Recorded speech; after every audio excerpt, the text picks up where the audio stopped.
Again to our YouTube channel learn to educate. पिछले lecture से हम पार्ट्स ऑफ स्पीच को शुरू कर चुके हैं, जिसमें हमने वर्ब और एडवर्ब दोनों को बिल्कुल बेसिक से कंप्लीट लेवल तक डिस्कस किया है।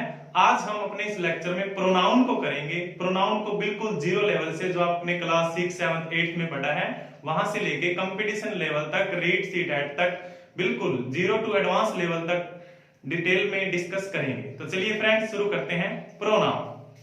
So friends, what is pronoun? Pro plus noun. Pro होता है फॉर, के लिए, मींस जो नाउन के लिए यूज किए जाएं, जो वर्ड्स नाउन के लिए या नाउन के स्थान पर यूज किए जाते हैं वो इंग्लिश में प्रोनाउन कहलाते हैं, जिन्हें आप हिंदी में सर्वनाम कहते हैं। Pronouns are the words used in place of a noun. Pronoun वो वर्ड्स होते हैं, वो शब्द होते हैं जो नाउन के प्लेस पर, नाउन की जगह यूज किए जाते हैं, उन्हें हम प्रोनाउन कहते हैं। जैसे Mohan is an intelligent boy. Mohan एक इंटेलिजेंट लड़का है। मोहन क्या है? मोहन हमारा नाउन है। फिर हमने लिखा ही रीड्स वेरी वेल। वह बहुत अच्छा रीड करता है। तो ये वह ही आया, हमारा ही आया मोहन के लिए, इसलिए ही प्रोनाउन कहलाता है। ठीक है जी। जनरल इंग्लिश में हम ऐसा समझ लेते हैं कि प्रोनाउन बस ही, सी, इट, दे यही सब होते हैं, क्योंकि हम रोज पढ़ते भी सिर्फ इन्हें ही है। लेकिन ऐसा नहीं है फ्रेंड्स कि सिर्फ ही, she, it, they he pronoun होते हैं। आप याद रखेंगे इंग्लिश में जो भी शब्द नाउन की जगह पर प्रयुक्त होगा, नाउन मीन्स किसी जगह, व्यक्ति, प्लेस, थिंग का नाम, जो भी किसी नाउन की जगह यूज होगा वो सब प्रोनाउन होगा, चाहे वो कुछ भी हो। जैसे तुम्हारा नाम क्या है, ये क्या का आंसर क्या हो सकता है? उसका नाम राहुल हो सकता है, मुकेश हो सकता है, सोनम हो सकता है, कोई भी नाम हो सकता है।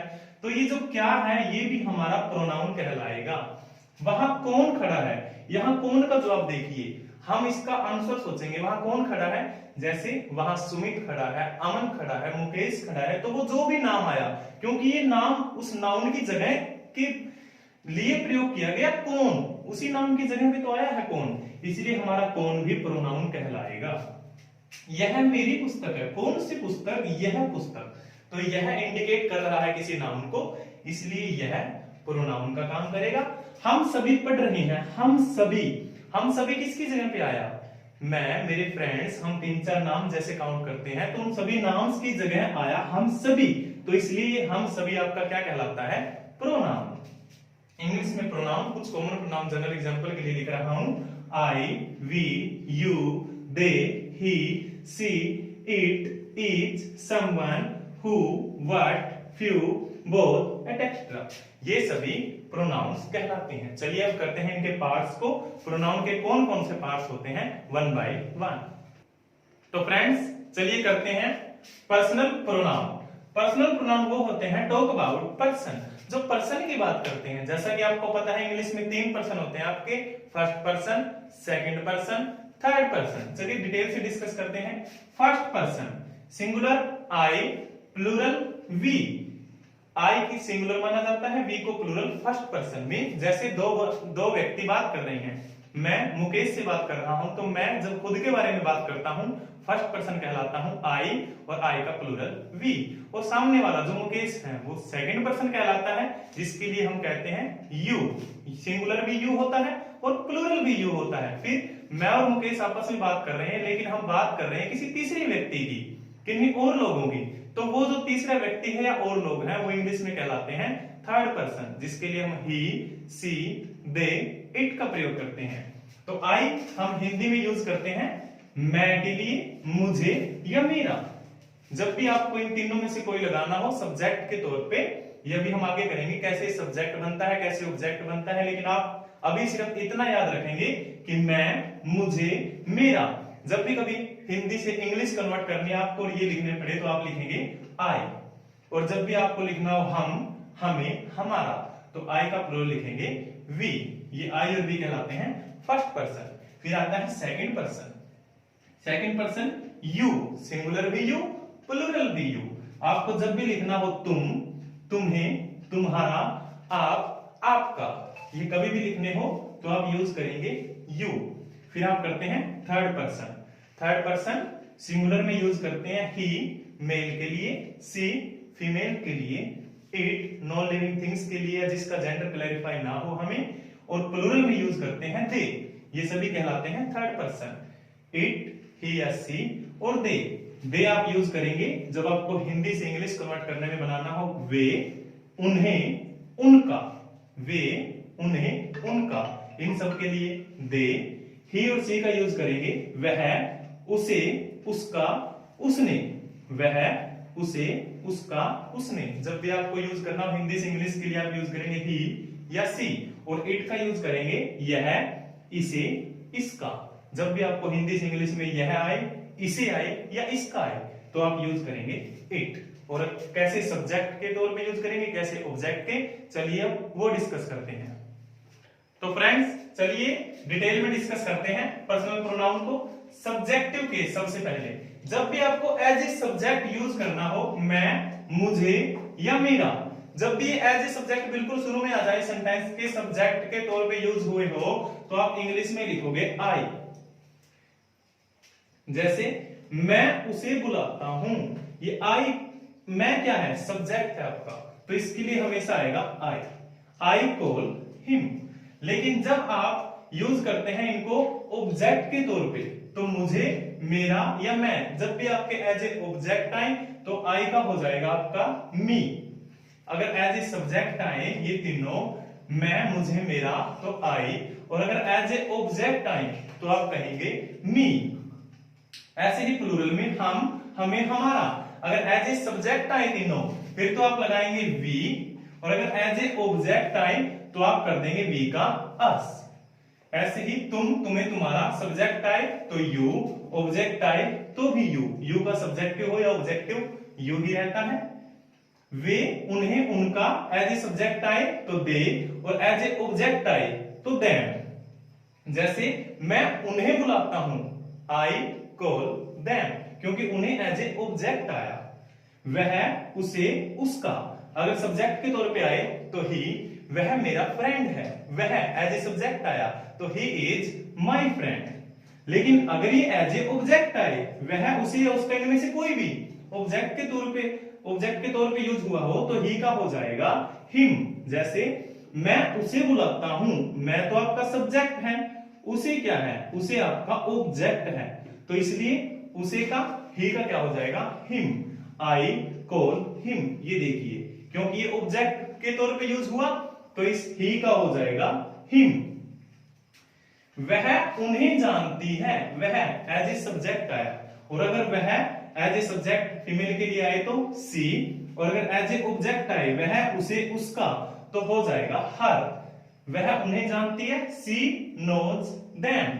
उन्हें, ये उन्हें देखिए कैसे यूज हुआ, वह तो सब्जेक्ट हुआ, उन्हें हमारा ऑब्जेक्ट है, तो हम उन्हें का क्या कर देंगे जी, उन्हें का हो जाएगा देम। ठीक है जी। जैसे ये देखिए, वे, उन्हें, उनका, सब्जेक्ट था तो दे था, और अगर ऑब्जेक्ट हो गया तो उन्हें का देम हो गया।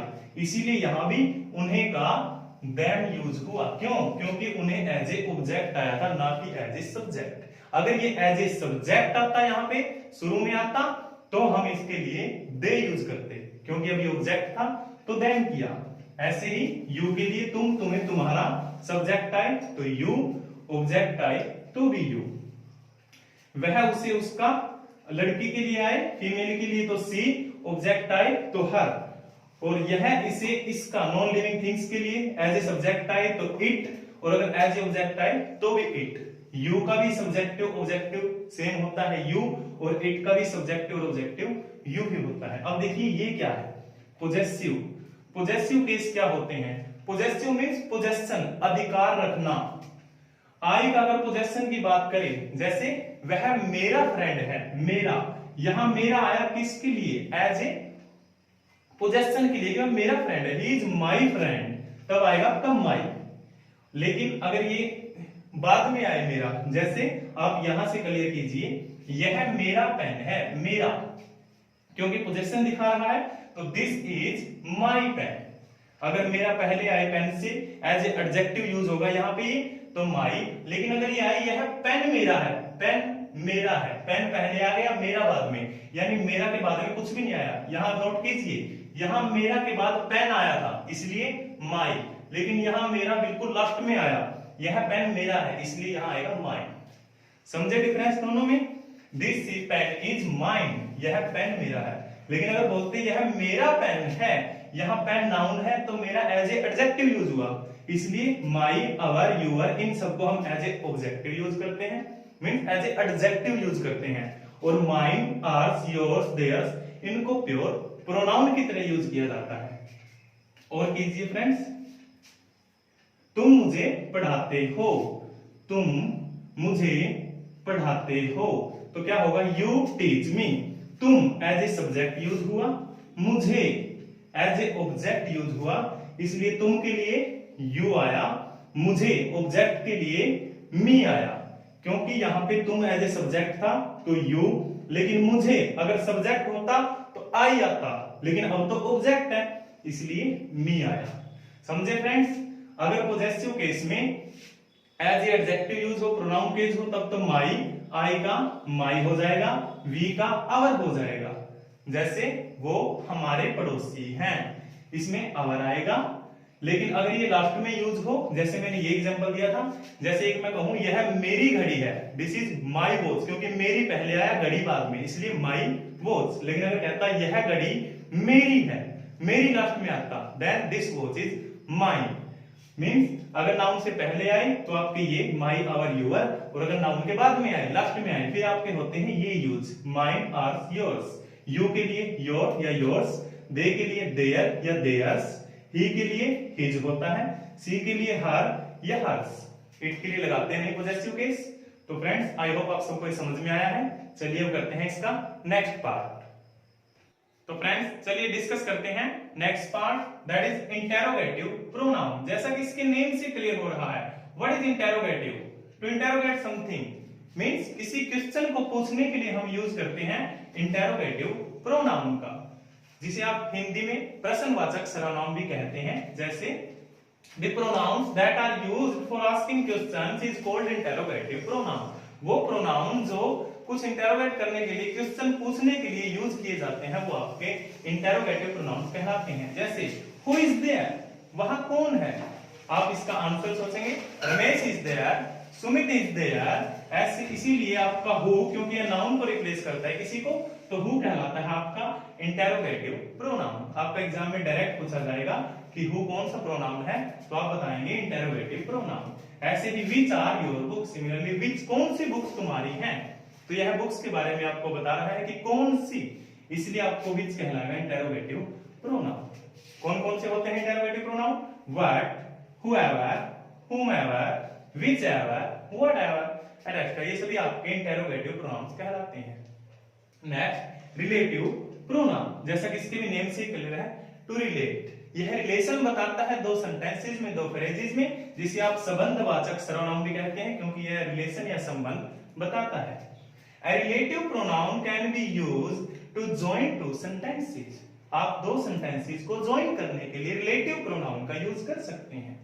कौन कौन से होते हैं relative? Who, whom, what, which, whoever, whichever, etc. ये सभी आपके रिलेटिव प्रोनाउन कहलाते हैं। चलिए सेंटेंसेस से समझते हैं। This is the place where we met. ये वो स्थान है जहां हम मिले थे। ये वेयर कनेक्ट कर रहा है आपके इस सेंटेंस को इस सेंटेंस को। प्रिंसिपल क्लोज आपका सबऑर्डिनेट क्लोज जैसे दो होते हैं, दोनों को कनेक्ट करता है वेयर, जहां, और जब यह दो को कनेक्ट करे तब कहलाता है relative pronoun. You can choose one person whomever you like। तुम एक पर्सन को चूज कर सकते हो जिसे भी आप चाहो, जिसे आप लाइक करते हो। He who hesitates is lost। जो हेजिटेट करता है वो हार जाता है। मींस ये किसके बारे में बता रहा है? रिलेशन बता रहा है कि कौन हेजिटेट करता है। दोनों में डिफरेंस समझेंगे फ्रेंड्स, क्योंकि दोनों में हु था, whomever था, whichever है, whatever है। ये इंटेरोगेटिव में भी यूज किए जाते हैं, रिलेटिव प्रोनाउन में भी, इसलिए इनके बीच का डिफरेंस समझना बहुत ज्यादा जरूरी है। तो आप सिंपल डिफरेंस समझेंगे कि जब इन प्रोनाउन से कोई क्वेश्चन अराइज किया जाए, पूछा जाए, जैसे हु इज देयर हमने ये किया था, इसमें क्वेश्चन मार्क भी मिलेगा आपको। जब ये डायरेक्ट आपके WH फैमिली बिल्कुल सब्जेक्ट सेंटेंस के स्टार्ट में मिले आपको और लास्ट में क्वेश्चन मार्क मिले, या आपको पता चले कि इनसे क्वेश्चन पूछा गया है, तब ये कहलाते हैं इंटेरोगेटिव प्रोनाउन। और जब ये आपको सेंटेंस के बीच में मिले, ये दो सेंटेंस को कनेक्ट कर रहे हो, तब ये कहलाते हैं रिलेटिव प्रोनाउन। इनमें आपको क्वेश्चन मार्क नहीं मिलेगा और ये स्टार्टिंग में भी नहीं आएंगे। आपको इजीली पता चल जाएगा कि ये रिलेशन बता रहे हैं दो सेंटेंसेस को कनेक्ट कर रहे हैं, तो ये रिलेटिव प्रोनाउन है। और ये क्योंकि क्वेश्चन पूछने के लिए बिल्कुल सेंटेंस के स्टार्टिंग में यूज हुए हैं, लास्ट में इंटरोगेटिव साइन भी है, तो ये आपके इंटरोगेटिव प्रोनाउन है। आई होप आपको दोनों का डिफरेंस अच्छे से समझ आया होगा, इंटरोगेटिव प्रोनाउन का और रिलेटिव प्रोनाउन का। चलिए अब डिस्कस करते हैं इसका नेक्स्ट पार्ट। तो फ्रेंड्स, नेक्स्ट पार्ट है हमारा डेमोन्स्ट्रेटिव प्रोनाउन। डेमोन्स्ट्रेटिव, जैसे कि इसके नाम से क्लियर हो रहा है कि डेमोन्स्ट्रेट करता है, प्रदर्शित करता है, किसी चीज को दिखाता है आपको। Demonstrative pronoun indicates the object that we try to describe or tell you the specific distance near or far of the object. Means यह describe करता है, आपको बताता है कि specific distance क्या है ऑब्जेक्ट की। वो ऑब्जेक्ट आपके पास है या आपसे दूर है। जैसे यह मार्कर मेरे पास है, अगर यह मेरे पास है तो मैं कहूंगा दिस इज माई मार्कर। अगर यह दूर रखा है, वहां डस्टर रखा है, उससे दूर है, तो कहेंगे दैट इज माई डस्टर। अगर दूर है तो दैट यूज करते हैं आप, और नियर पास की सेंस में आप दिस को यूज करते हैं। इसमें आपके जैसे सिंगुलर में हम नियर के लिए लगाते हैं दिस, और दिस का प्लूरल होता है दीज। और हम दूर के लिए, फार के लिए यूज करते हैं दैट। सॉरी फ्रेंड्स, फार के लिए हम दूर की सेंस में यूज करते हैं दैट, और दैट का प्लूरल कहलाता है दोज। मींस यह के लिए दिस भी यूज करेंगे, दैट भी यूज करेंगे। डिफरेंस क्या है, अगर कोई ऑब्जेक्ट, कोई वस्तु आपके पास है, नियर है, तो आप कहेंगे दिस, और अगर वो आपसे दूर है, फार है, तो आप कहेंगे दैट। और अगर आपको उसी का प्लूरल यूज करना है तो दिस का प्लूरल दीज एंड दैट का प्लूरल दोज। ऐसे ही एग्जांपल करते हैं, दिस इज माय बुक, जब वो मेरे पास है, मेरे नियर है। और अगर बुक एक से ज्यादा है, बुक्स हैं और वो पास में भी, फिर कहेंगे दीज आर माय बुक्स, ये बुक्स मेरी हैं। ठीक है फ्रेंड्स, अब करते हैं पोजेसिव प्रोनाउन, जिसे आप हिंदी में अधिकारवाचक सर्वनाम कहते हैं। The pronoun which shows the possession और ownership is called possessive pronoun. जो किसी के ऊपर ओनरशिप दिखाते हैं, मालिकाना हक, या आप कह सकते हैं अपना अधिकार दिखाते हैं। जब किसी चीज के ऊपर हम अपना हक जमाते हैं, वो प्रोनाउन आपके कहलाते हैं possessive pronoun. For example my, mine, hers, yours, ours, ये सभी आपके पोजेसिव प्रोनाउन होते हैं। जैसे this is my book, my क्या है, बुक के ऊपर ओनरशिप दिखा रहा है। या फिर दिस मार्कर इज माइन, यह मार्कर मेरा है, यहां भी मैं ओनरशिप दिखा रहा हूं इस मार्कर के ऊपर, पोजेशन अधिकार दिखा रहा हूं कि ये मेरा है, इसलिए हमने यूज किया माइन। तो फ्रेंड्स, आज हम इस वीडियो में इसका हाफ पार्ट डिस्कस कर पाएंगे। नेक्स्ट वीडियो हम प्रोनाउन को कंप्लीट करेंगे बिल्कुल बेसिक से और ऐसे ही डिटेल में। मुझे उम्मीद है आप सभी को सेशन पसंद आया होगा। अगर आपको पसंद आया है तो इस सेशन को लाइक, शेयर और चैनल को सब्सक्राइब जरूर कर दें। Thank you friends, thank you so much.